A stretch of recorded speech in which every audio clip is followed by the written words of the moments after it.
Evo da pozdravim vladiku Ignjatija, mog bivšeg episkopa, da mu čestitam imendan, a sećamo se svi njegovih dolazaka kod nas, u našu porodicu na slavu, jer smo slavili Svetog Ignjatija. Ovom prilikom da nas ne slavimo, mislim nećemo imati nikakvih gostiju, jer moja gospođa zbog toga što je njena majka usnula u Gospodu je dole u Srbiji, a mi ovde, cela Italija je u zona rosa, crvena zona, odnosno ima taj policijski čas, tako da ne može da se ide u goste, ne može ništa da se radi, jednostavno smo u blokadi zbog koronavirusa. Mi smo dakle stari prijatelji, a neki kažu, a kako to prijatelji, a ti sada, ne znam, ne podržavaš kandidaturu vladike Ignjatija da bude patrijarh. Evo, pokušat ću da objasnim malo te motive. Naime, vladika Ignjatije je mene primio za paroha Smederevskog 96. godine, bio mi je profesor na fakultetu, znamo se iz tih starih dana, tamo sam bio dakle u Smederevu paroh, i kod njega me je poslao bio mitropolit Amfilohije, odnosno ja sam rekao bio mitropolitu, znate, ja hoću da idem iz Crne Gore, neću da ovde službujem i tako, i on kaže, ićeš kod Ignjatija, on te je napravio tako naopakim. I onda je tako mene uvalio vladiki Ignjatiju. I naše to druženje tu počelo intenzivnije, iako je vladika Ignjatij dolazio još dok smo bili u Beogradu kao studenti, ja i moja žena, tada smo imali porodicu naravno već tada, i dolazio je kod nas kad je bio i civil na slavu. Lepi dani i lepa sećanja. I malo je to sada svojih gore i dole, ali bože moj, šta da se radi, takav je život. I međutim, nikada, barem s moje strane, a verujem i ni sa njegove, nije bilo neke zle krvi. Jednostavno, ajde, i ja nisam baš bio sladak, to jest nisam lak kao sveštenik da me ima neki vladika u svojoj eparhiji. Inače sam pisao bio u odbranu vladike Ignjatija protiv nekog Radoša Stevlića, atentatora na Tita, jer kako sam pisao te razne neke moje tekstove koji su izlazili u različitim medijima, onda se taj našao prozvanim da meni održi bukvicu i naslov je bio Zlo seme Ignjatijevo. Dakle, prepoznao je uzrok, kao i pokojni Amfilohije. I, dakle, eto, ja nisam odustajao tu, nikada nisam promenio mišljenje ni oko tih mojih apologija i dan danas stojim iza toga. Ovaj Stevlić je imao problem, odnosno umro je, i vidi se sad kao neko prokletstvo, ko nešto piše protiv mene i to dugo ne živi.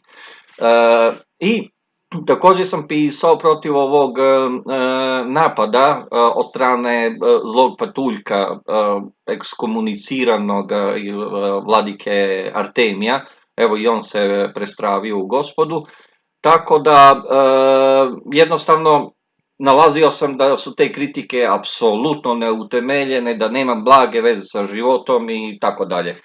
I kao prijatelj sam upozorio, negde skoro bio, ima možda oko godinu dana, vladiku Ignjatija koji je tada bio u svojstvu dekana na Bogoslovskom fakultetu. I naime, znamo, tu su se desili sada neki otkazi, Sveti Sinod je našao za shodno da jednostavno izda naređenje da određeni profesori napuste svoje katedre, jer iz prostog razloga što nema više uslova da oni tu budu. I zbog prijateljskih odnosa sa njima, vladika Ignjatije je uzeo pa se oglušio bio tu odluku sinoda, to je prolongirao, bile su tu raznorazne neke stvari. Ja sam mu rekao, odnosno rekao sam preko prijatelja, preko medija i svega toga, da to može jako pogubno da se završi po njega, i on je ispao na kraju jedini dekan koji nije došao do kraja svog dekanskog staža. Dakle, morao je da da na kraju ostavku, sam je dao ostavku, da ne bi sebi komplikovao život.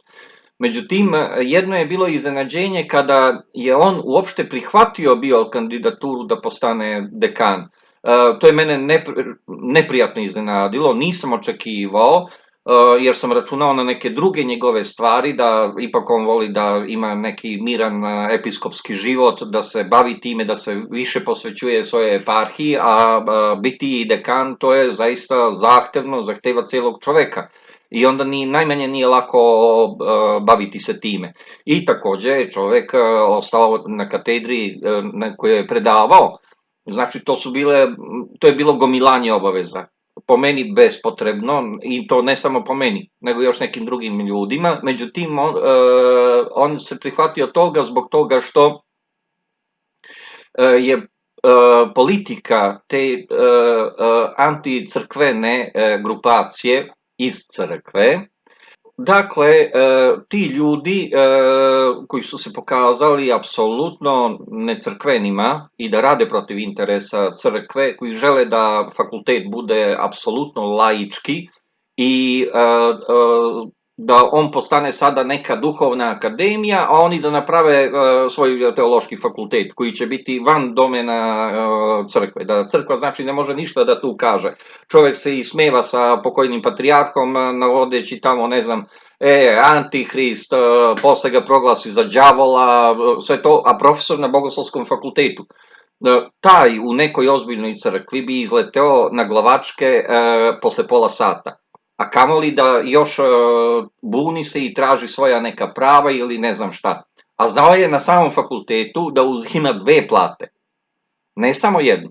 Jednu profesorsku, a pošto je kukao da mu treba za porodicu, onda su mu dali da bude upravnik doma i davali su mu umesto upravničke plate, davali su mu platu kao u rangu profesorske.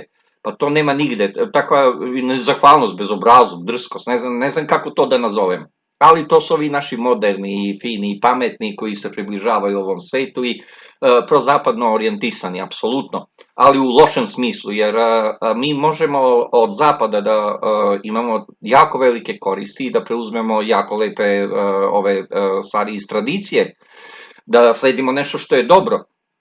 Ne, mi uvek uzmemo ono najgore sa zapada.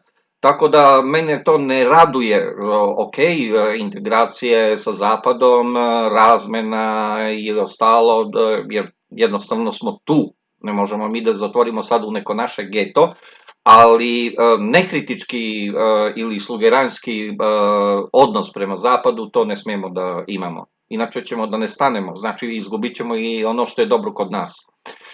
Dakle, u to doba ja sam upozoravao vladiku jer bila je u pitanju čak i katedra, ne samo njegova profesorska ili dekansko mesto, nego i katedra kao episkopa.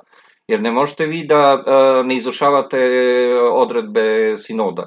Jednostavno to sa njima se ne diskutuje, nego se one izvršavaju i doviđenja.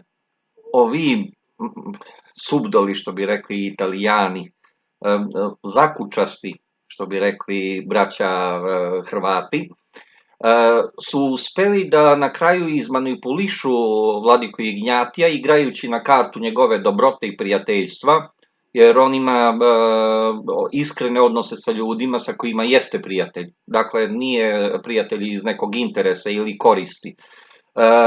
I onda je bio jednostavno zaveden, to je neka bogumilska mađija bila posredi, jer su mu tako isprali bili mozak, da je on napravio određene nekorektne poteze, jako opasne, i sinod je naravno otkrio celu tu igru. Nama je time na fakultetu zakomplikovao život, jer ovi su još uvek figuriraju neki od njih kao profesori. Mada je vladika Maksim napokon dobio taj otkaz, to mu je uručeno i nije više profesor na fakultetu. Takođe, to je tu interesantno da je upravo Maksim sa svojom baby face, taj bio koji je koristio tu bogumilsku mađiju, da je tako nazovemo, jer niko normalan sebe neće da dovede u priliku da naudi svom mestu. jednostavno je obradio nekako vladiku Ignjatija, verovatno koristi te njegove osmehe Mona Lisa i tako dalje, a koji sam Maksim ne bi nikada zalegao za Ignjatija, to vam ja garantujem. I onda su posle toga još uzeli pa su prosuli priču u tim krugovima, kako eto vladika Ignjatije ih je izdao time što je dao ostavku. On čovjek je bio jednostavno prisiljavan, je morao da da ostavku ili bi sebi upropastio život načisto. Završio bi možda kao Artemije ili tako neki. Prema tome, krajnje je bilo to nekorektno. Međutim, problem koji je sledeći sada, to što vladike Ignjatije i dalje ostaje u dobrim odnosima sa tim, ja ih zovem NATO vladikama, i on se nekako ne odriče jasno i glasno, iako je recimo postupio sjajno, da on je, znači, otišao u svoju eparhiju, nikada više ništa nije napisao protiv sinoda ili kritikovao sinod ili tako povlačio, nanovo izvlačio tu priču da je reciklira i ostalo, što rade ovi, jer ovi besmislene priče i klevete za koje znamo da su klevete, stalno recikliraju i reciklirat će ih sve do ovog izbornog sabora za patrijarha. Naravno, nastavit će i posle, jer im patrijarh sigurno neće biti po volji. Dakle, Ignjatije je imao jednu graciju božansku, odnosno sinodsku, i od veća saveta fakulteta, tako da on, koji je ispunio uslove za odlazak u penziju, dobio je produženje za svoj radni vek, odnosno nastavio i dalje da predaje. Drugi koji nije dobio to, bio je profesor Bogoljub Šijaković, koji on je predavao na 5-6 fakulteta, ne znam, to su plate, to su zaduženja, ovakva, onakva, bio je sposoban Crnogorac, jednostavno rečeno, i nekako mu je stalo, još uvek izgore mu srce, puče mu srce za Bogoslovskim fakultetom kao Njegošu za Skadar. Ne može s time da se pomiri jer je stekao uslove za odlazak u penziju i isti taj savet fakulteta koji je produžio Ignjatiju boravak je uskratio to pravo Šijakoviću. Međutim, on je sada pokušao da uđe na mala vrata ili kroz prozor, pa je tražio da bude mentor postdiplomcima, doktorantima i tako dalje. Međutim, ponovo je potvrđeno to mišljenje, iako je Ignjatije rekao, to je sjajna stvar, eto ja sam za to da se on vrati, jer ih vezuju u prijateljske veze. I zbog toga kažem da je Ignjatije jako povodljiv, neka mi oprosti na tome, ali to je moje mišljenje, možda ja grešim. Ali posle svega što je neko doživeo da i dalje insistira na tome, to je malo van pameti. Jer veći su prijatelji ispali ovi iz saveta fakulteta koji su produžili Ignjatiju taj boravak, nego ovi što ga proglašavaju za izdajnika i tako dalje. Neko sada tumači, eto pa on se osjeća da dužnim da ipak nekako se pokaže pred tim ljudima da ih nije izdao i slično. To su gluposti. Ovo pak sam morao da iznesem iz prostog razloga što ova karakterna crta kod vladike Ignjatija neće nikada proći. On je previše star čovek u godinama da bi mogao da se promeni. To je nemoguće. I problem je što njegovu kandidaturu iznose ovi NATO vladike. Znači, iza toga stoji Grigorije, Maksim, Irinej Dobrijević, Longin Krčo i njima slični. Mi taj luksuz da nama vladika bude bez svoga ja, kao patrijarh, ne možemo da dopustimo. Jer ta politika bi značila politika podčinjavanja Fanaru. A Fanar je ta neka naša NATO crkva. Ona uopšte nije nezavisna, jer tamo imamo quattro gatti, kako veli Italijani, imamo 4 babe i 4 žabe, i koji žele da se nametnu u celome svetu. I njihova politika je jako jednostavna. Kažu, evo ovima koji su odgovorni u tim krugovima moći, duboke države i koji ravnaju otprilike svetom, koliko mogu da ravnaju i koji proizvode ove ratove po svetu i imaju tu ekspanzionističku politiku. Dakle, oni kažu, pa eto, proglasite nas za prve, da imamo prednost u pravoslavnom svetu, mi ćemo da potčinimo celokupni pravoslavni svet i mnogo je lakše da sa nama upravljate, koji smo mala grupica, nego da vi pregovarate sa svakom crkvom ponaosob. Jer to je onda mnogo komplikovano. Tu nikada nećete izaći iz te baruštine, močvare. I mi vidimo da se ta politika dosta uspešno sprovodi. Ja sam bio član ove crkve fanarske ili vaseljenske patrijaršije, nazovite kako god hoćete, i jako dobro znam tu njihovu politiku. Na jednom od tih sastanaka, kad smo imali udruženje, znači, svih tih sveštenika, parohija koje imamo ovde u Italiji, onda je mitropolit Genadije po prvi put javno izneo tu ideju da sve druge pravoslavne eparhije koje postoje u Italiji moraju biti podčinjene fanaru. Ja sam pitao kako je to moguće, zašto bi jedan srpski vladika pristao da oni budu deo vaseljenske patrijaršije. Kaže, ništa se ti ne brini, pristaće oni na to. To je otprilike milom ili silom. Naći će oni načina da ih potčine. Tako imamo recimo taj mehanizam za veronauku u Austriji, to znam pouzdano, gde dakle Austrija ne pregovara posebno sa Srpskom crkvom, sa Rumunskom, Bugarskom i tako dalje, nego pregovara samo sa arhijepiskopom fanarske crkve. Znači, on je odgovoran za svu veronauku, čak i za srpsku decu, i on može da postavlja i otpušta te veroučitelje i da radi šta mu je milo. Taj mehanizam bi se primenio i na same eparhije, gde bi ovi bili samo neki auzilijarni, pomoćni episkopi. Dakle, ne bi više vladika Andrej, recimo u Austriji, mogao da samostalno donosi odluke, nego bi morao da traži odobrenje od ovoga fanarskog episkopa. Da li beše Arsenije njemu ime, mislim da jeste. Čak sam i tamo služio bio u nekoliko navrata. I dakle, tu je problem. Problem je još što bi se igralo na kartu ideologije vladike Ignjatija, to jest njegove teologije, on je kvalitetan kao teolog, ali ima nekih stvari koje ja nikada ne bih mogao da potpišem, jer kolege smo, ipak smo doktori nauka i jedan i drugi, i on i ja.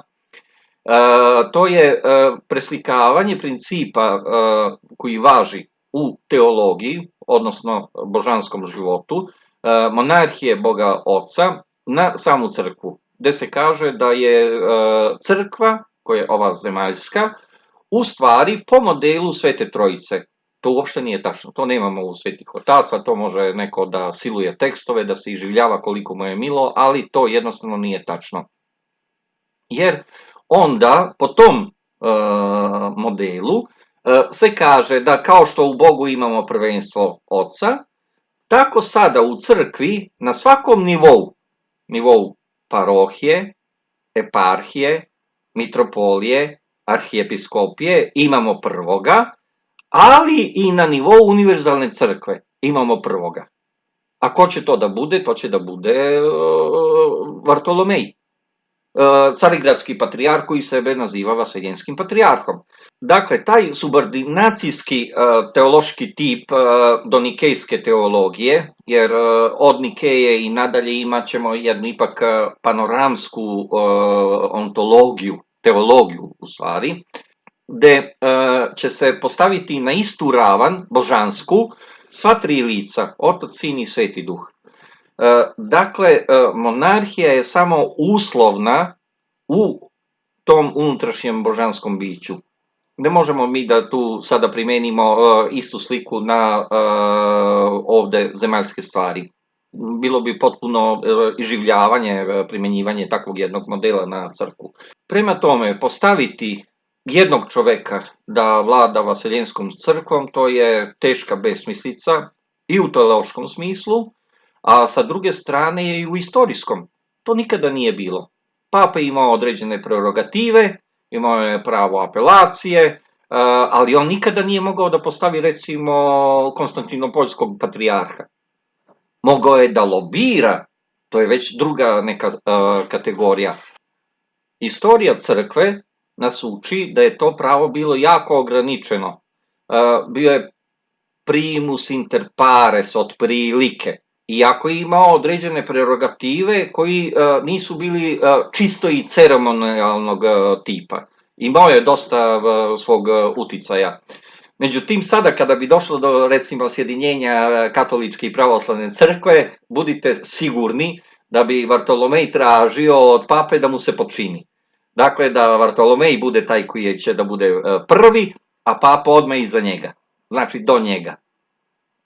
Ne treba biti mnogo pametan da se zaključi kolika bi šteta bila počinjavanje naših eparhija u dijaspori i fanaru.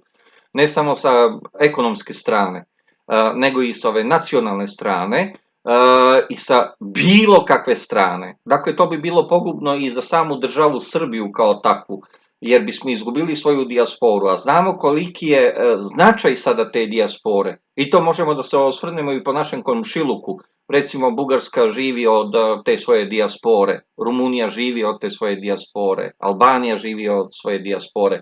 Znači, svi žive od tih dijaspora i imaju taj jedan link, jer imamo roditelje, braću, sestre, decu, svi smo tu negde na nekoj relaciji. I izgubivši to, mi ćemo izgubiti i svoj nacionalni identitet, koji je jako bitan. Ne radi se samo o nekom novcu, neko ko bi hteo sada vulgarno to da predstavi, verujem da bi vladika Grigorije odmah rekao, kaže, mi smo, ne znam, vas interesuju samo pare iz dijaspore, ništa vas drugo ne interesuje. Nije tačno. Interesuje nas i tekako. Ono što se zaboravlja u ovoj priči, to je da najveći nacionalisti su upravo Grci, fanarioti. Jer kod njih, za njih smo mi i dalje ostali barbari. Znači, oni nas nikada neće ceniti kao neku ravnopravnu braću i za to sada nameću taj koncept neki izmišljeni, novoskovani, majke crkve. Jer i u poslednjem tomosu koji smo dobili od njih, oni tu nas nazivaju sestrom. Dakle, ako ti je neko sestra, ne može da ti bude majka. I kako sada ta sestra može odjedan put da postane majka? To je van nikakve pameti. A u stvari, promenila se ova ekvisiologija, ekvisiološki model i gde će sada da oni imaju prvenstvo i da budu majka svih ostalih crkava, samo će se sačuvati 4 tradicionalne stare patrijaršije, ali koje će takođe biti počinjene Carigradu. Toliko u ovom videu, pozdravljam još jedan put vladiku Ignjatija, znam da nije baš prijatno sve ovo što je čuo, ali ja to tako vidim. Dakle, ne govorim ni iz kakvih interesa, to je sasvim jasno. Moji su interesi naše države, naše crkve, naravno i on je čovek za interese naše crkve. Ali ne mogu ti interesi da budu u tom smislu to što ćemo mi da se odreknemo sada i da poklonimo naše crkvi i naš narod da ga poklonimo nekoj drugoj crkvi. To neka me svako izvine, to je potpuno samoubilački potez, nigde ne vodi. I vi kojima se svidao ovaj video, lajkujte tamo, upišite se na kanal, reklamirajte drugima. Pozdrav, do sledećeg čujenja. Ćao, ćao.